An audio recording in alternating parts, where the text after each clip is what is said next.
Hello and welcome to SmackDown Aftershock, powered by Two Shows, One Cup. I'm Palm Water Dave. Thanks for joining me on a late Friday night after a 3-hour marathon on SmackDown. I think it was a really solid show. I think we got a lot done. I think the first SmackDown after WrestleMania, I think they covered a lot of ground. You know, John Cena kicks the show off as immediately. Well, before he can talk, he gets out there and he does the whole making the ring announcer reintroduce him again, and I thought that was really really good. Uh, Before he can speak, Randy Orton's theme, singing the theme songs has really become something in professional wrestling. And I'm not mad at it. I really like it. We've heard the songs long enough that we know most of the words. And the crowd in Fort Worth, Texas for the Dickies Arena really jumped in there and sang Randy's song. And I think he's really digging it when they sing his song. He gets in the ring and he points out that it's kind of a bizarro world that Orton's loved and Cena's not. And he told Cena to get some kids. He needed to have kids because he talked about the Make-A-Wish kids. He talked about all those Make-A-Wish kids that John Cena did and did wishes for. And then told him that you need to have children, and which I thought was kind of interesting because it came out just prior to WrestleMania that John Cena and his wife, they don't want kids. They don't want to be tied down by raising kids. They can do whatever they want to. They're living their best life. And kids aren't for everybody. I mean, I raised 5. And, you know, that was a big part of my life, raising my kids. But my baby girl, her and her husband, they have dogs and they don't want children. But if something comes up and they want to up and jump on an airplane, and they can go and do whatever they want to, and they like that freedom. And you know, she enjoys her niece. She enjoys her words are hard. Professional podcaster here. She enjoys her freedom. So for John Cena and his wife to take that position, you know, good on them. That, you know, that's their decision. And you know, but Randy Orton's told him it'd make him a better person if he had kids and get back to because hustle, loyalty, and respect wasn't just as something that he put on T-shirts. It was his way of life. And then Cena said, "How dare you child shame me?" Or, you know, we don't want kids. And I'm gonna tell you why. Because for the last 25 years, I've been raising everybody else's kids, and I'm tired of it. And I did a better job raising their kids than they did. And this promo, it was good storytelling. Orton wanted him, and he wanted him right now. And Cena said, "No, we're going to do it at Backlash, and that's in your hometown. So you spend the day with your family and be well rested." And I thought the segment went long. I mean, it went 30 minutes. So it was long. Cena throws the belt at Orton as a distraction, and then he comes in with one of the absolute worst punches. I mean, it's bad, really bad. I'm thinking Cena don't need to throw punches if he can't do any better than that. It was just, but I mean, it is what it is. And Orton gets the upper hand and lays him out with the RKO. And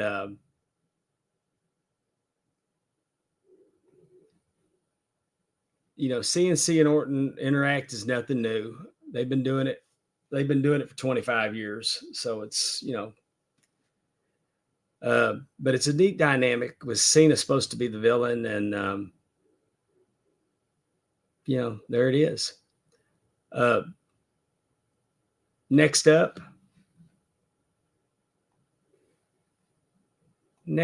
we have Fraxium. Fraxium taking on Las Garzas. This is, they're looking to bounce back after losing the tag titles and Stand and Deliver. It was a good match. When they talked, we're probably going to see more Fraxium on. We're going to see more Fraxium on the main roster now. It was a nice little match. A combo Spanish Fly, 450 splash, scored Fraxium the win. They called it their SmackDown debut, but I feel like I've seen them on SmackDown before, but I could be wrong.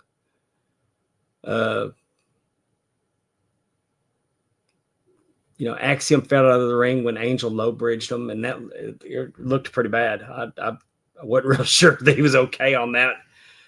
But, next it was Tiffy time. Tiffany Stratton, she made her way to the ring. You can see that burn mark on her head where she got Matt Burn against Charlotte Flair. She was out there, talking about that she kind of doubted herself, but she went toe-to-toe with one of the greatest to ever do it. And then the music hits. And I got to tell you, I was surprised. I did not expect to see Jade Cargill come to the ring. And, she told her that you might have beat Charlotte Flair, but you haven't beat anybody till you beat me. And I like Jade's confidence. I like Jade's look. Man, Jade Cargill is so just, if you drew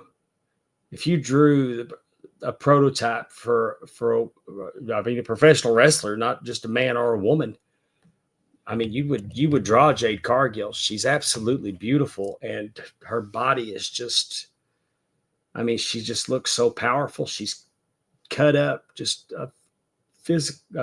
Just physical. She looks like she's chiseled out of granite. She looks like a statue. She's something really special to behold. And I had to tell you. And then they talked about, they agreed to have a match, and I didn't think that was going to happen. So I'm glad to see that we're putting Jade Cargill. It don't get any bigger than going against the women's champion. So Tiffany was a strong competitor. She let Jade know she wasn't going to be pushed around, and they were going at it pretty good. And then there was a spot where both of them was down, and Tiffany rolled to the apron. And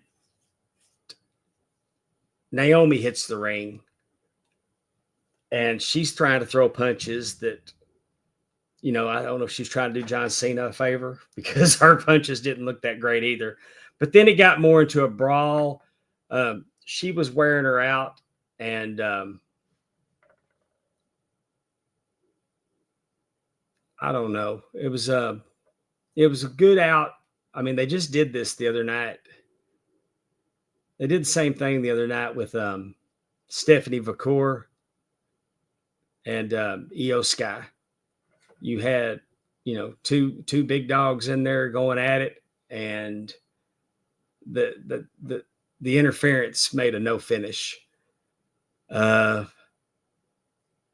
Tiffany backed off Naomi, and then after Tiffany backed off Naomi, Nia Jax attacked Tiffany. So they pointed out that this was 112 days ago that Tiffy cashed in on Nia. Nia made her presence felt, and let her know that, you have to contend with me. So no rest for the weary. Next up, Jacob Fatu. Jacob Fatu comes to the ring with Solo. They introduced Solo first, and the United States champion, Jacob Fatu. And I got tickled because Fatu was wearing that Raiders jersey backwards. The Solo got in the ring and got the mic and said nobody in the family wanted Fatu in the WWE except him, and he took credit for Fatu's winning the U.S. championship because he's the one that brought him here. It looked like, Fatu had heard enough of it, snatched that microphone away from him, and did his whole thing about, he did his little rap that he does, standing in the gas and whatnot. And then the music hits. LA Knight comes out and gives him credit for beating him fair and square in the middle of the ring. Said it won't happen again. Drew McIntyre comes out. He was bragging about beating Damian Priest, complained about Orton jumping the line for the WWE title shot, said he didn't want Cena because Cena's a punk. He wanted the biggest and the baddest, and he wants a shot at the U.S. title. And Nick Aldis came out and booked a number one contenders match for these guys. So they're going to go back to the back and get their gear, get ready, and they're going to have a number one contenders match. Now it's time. They talked to Selena Vega. They pointed out that she'd won a match by countout. They pointed out that she'd won a non-title match where the cabinet was barred from ringside, so she got that pinfall. This earned her a title shot against the United States Women's Champion Chelsea Green. The Secret Service helped Green gain an advantage before the commercial break. Vega fought back. Niven tripped her in front of the ref, and he caught fire about to attack her. He ejected them both from ringside. Next thing you know, Vega defeats Green to become the new United States champion. I'm really happy for Zelina Vega. I feel like Zelina Vega's worked her ass off for several years. She's, for some reason or another, she gets that close to greatness and they pull it back from her. I don't understand why they did. It just didn't make any sense that they get her going and they turn her water off. So I was so happy. I mean, I didn't really want to see Chelsea Green lose the belt yet. I love Chelsea Green as the United States champion, but honestly, it may be getting a little stale, and maybe Chelsea Green could go on and challenge Tiffany now. Maybe they'll get back into the tag title picture. I don't know. But I did so much enjoy Chelsea Green being the United States champion. I think Fire and Niven as the Secret Service added to the presentation. But I'm so happy for Zelina Vega. And my wife kind of questioned it because she's so tiny. And I was like, but in the women's division, it doesn't really matter. Because, I mean, Alexa Bliss is tiny and Liv Morgan's tiny and Io Sky is tiny and Kyra Valkyrie. They're ladies. They're not. I mean, the one. I mean, they can't all be sick. They can't all be like Charlotte and Bianca and Jade and Nia. But it's not unbelievable. So good for her. Glad to see that. Let's see what she's going to do with the ladies' United States Championship. Next up, the return of Aleister Black. The Miz seems to have latched on to Carmelo Hayes. The Miz is out there making these points that I've been here. You needed a luchador, but what I got to put a mask on and call myself Ray. This guy just got here, and that's who you went with. Randy Orton needed an opponent. You got somebody that didn't even work here. So he was doing his whole Miz bitching, pissing, and moaning is only as Miz can do it. And it's, he gets that crowd where they're tired of hearing him cry. And here comes Aleister Black with his old NXT entrance. I like that he doesn't have that black eye anymore. I thought kudos to him that he got his eye messed up in his last WWE run. He left WWE and he sold the eye injury throughout his whole AEW run. And now he's back. And I think it's neat. He's a Triple H guy. He used to do really well on the old black and gold NXT. I don't think Vince was big on him. That's why he went to AEW. And with Triple H in control and running things, I think Aleister Black couldn't wait to come back. I think Triple H wanted him back. I can't wait to see what we can do with a properly utilized Aleister Black. And of course, he laid The Miz out. So,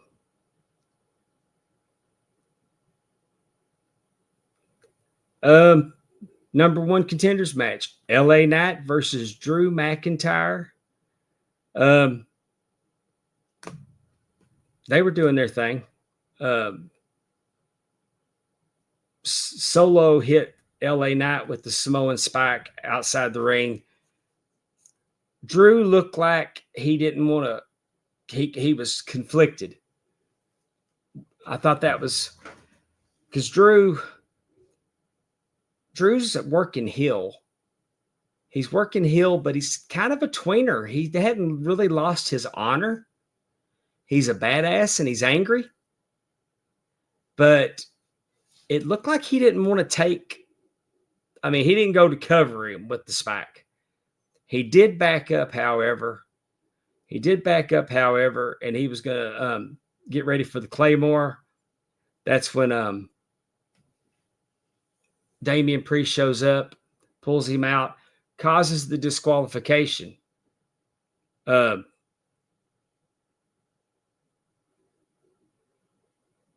they ruled it a no contest.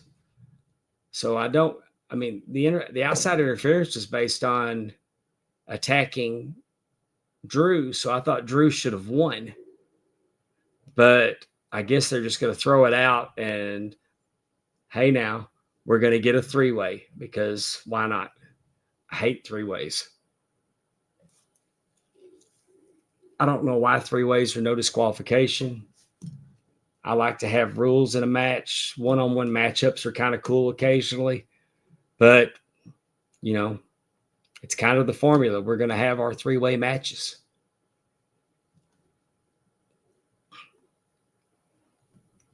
Now, we're going to move on to our main event. It's been advertised the whole show. It's a ladder match for the WWE Tag Team Championships. It's a ladder match. Commercial free. We're going to go commercial free in the last hour for this tag team match. We have DIY and the Motor City Machine Guns challenging Montez Ford and Angelo Dawkins. So here we go. The Street Profits are the defending champions. Lots of crazy stuff going on in this match. The Motor City Machine Guns, I think this is their roadhouse. That sliding into the chair, hanging him from a tree of woe, putting the chair there, doing the slide into his face. They got a lot of time for this. And the bar has been pretty high for TLC matches. So I think they did a good job. There's some things I'm going to pick apart on it, though. I don't know. I'd be interested to hear what y'all think when I get to them. I noticed them. I'm just wondering if you did as well. When Ciampa looks so strange without that beard too. I know he's going to grow it back, but he just, I don't know. There's something off about him without that beard. But Ciampa gets up there. He's hanging, and I couldn't understand why he didn't just unlatch the tag belts. But then I realized at the end of the match that you have to take that whole hanger off to win the match. But he hung there, and they got him. They had the chairs, and they were hitting him like, and even Joe Tessitore called a human piñata. But what I didn't like here is that all of a sudden you see that that he's going to dive. He's going to dive. The doctor is going to dive off the ladder, and you see how the table's set up. And at that angle, they were going into the legs. I wanted the table turned. That I was so scared that when they broke the table with the metal underneath it, that they could stab themselves. At that angle, I got really concerned. The referee jumped down and immediately checked them, and the way the camera, and WWE is normally pretty good about not doing this, but you saw the referee put his hand in there so he could squeeze and let him know let him know I'm okay. And that's what I'm wanting to know. As a fan, do y'all know that? Did anybody notice that and thought that he was checking on him, or was that just because I've been a referee for 20 years that I picked up on it? Either way, I just noticed it was more of I can't believe that the director, nobody cut away from that, because they're normally pretty good about doing that. Next, we get some really close calls on the top of the ladders. I thought Johnny Gargano was going to get the belts. I thought Alex Shelley was going to get the belts. What a brutal, gnarly, nasty kick that they did to Montez Ford when he was in the ladder. Like, he went through the ladder and he was hanging out on the rungs. And that kick looked like, that kick looked awesome. But he climbed the ladder from the inside and got up there, started hitting them, started hitting their heads on the top of the ladder to get them out of the way. He jumps up on there. He removes it. The Street Profits retain. I think it was the match of the night. I'm not a huge fan of tables, ladders, and chairs, but man, that was so good. That was really well executed. I almost spit out my Dr. Pepper when I saw Montez Ford use a fan's prosthetic leg as a weapon. You gotta love it, man. So the Street Profits regained by defeating DIY and the Motor City Machine Guns, who I still really, really enjoy seeing on WWE programming. I've been a fan of Alex Shelley and Chris Sabin for years and years. I remember when Alex Shelley was out there, I believe I think it was Goldilocks as the manager, calling him the baby bear. But those two together just went to another level. It's, and seeing them and they still look young, but seeing them after all these years in WWE and enjoying some success, good on them, man. 3 hours is long. I really wish SmackDown would go back to 2 hours. I know sometimes people think that it's just a 3 hour show's a lot. I just enjoy that 2 hour format. But it is what it is.